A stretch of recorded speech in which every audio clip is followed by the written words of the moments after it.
the spiritual exercises of St. Ignatius?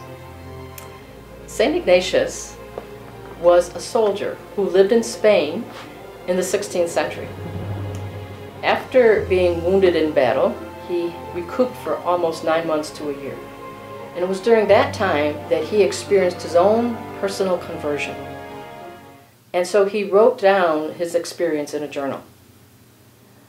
Subsequently to that, he heard a call from God and wanted to share this experience with other people. So he gathered his friends and he walked them through the exercises, and they too developed a deeper relationship with God, and then they kind of spread out and shared this gift around the world. He's the founder of the Society of Jesus. We know him better as the founder of the Jesuits. It's Ignatian spirituality that is referred to in the spiritual exercises of St. Ignatius comes from this man. He was very vain, very proud, but in his own conversion he came to know who God was for him and who God can be for us. And so he wrote down his exercises later in life as a guide for people to follow Jesus more closely, to become one in the Trinity. So 450 years later, here we are, and we have this gift of Ignatius given to the Church and given to each of us individually if we choose to engage in making this retreat. And the exercises are often referred to as a retreat. People will go to a Jesuit retreat house or some other retreat house sometimes and make them in what is referred to as the 30-day format. And they will spend about a month and engage the exercises throughout that time. But one of the things about Ignatius that is less well known is that he really didn't necessarily desire that these exercises would be only for religious people. He wanted the everyday person to be able to have this incredible experience of God's love.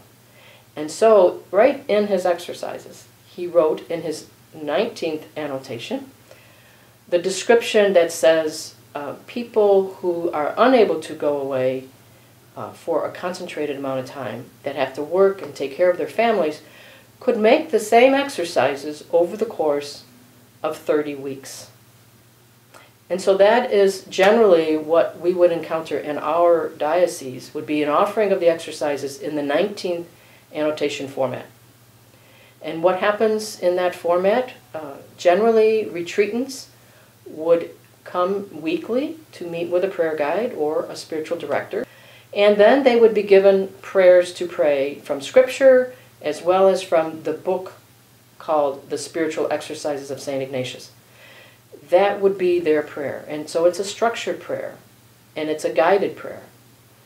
And then they would meet periodically, generally weekly in most cases, with their prayer guide or their spiritual director. And in that time, they share the fruit of their prayer, the struggle of their prayer, the confusion of the prayer, the joy of the prayer, whatever has been their experience that week. And so that they can come to notice God's presence and movement in their life. And the role of the prayer guide is to help them to do that as well. And so the prayer guide might point out to them where God is working, even when the retreatant doesn't necessarily see that. So after the 30 weeks, they will have completed the retreat, which never ends.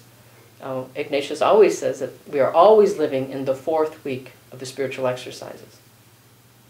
The exercises are divided into 4 weeks. That's why we refer to the 4th week. And generally, when you make them in the 19th annotation, the added benefit is that the retreat will follow the liturgical year.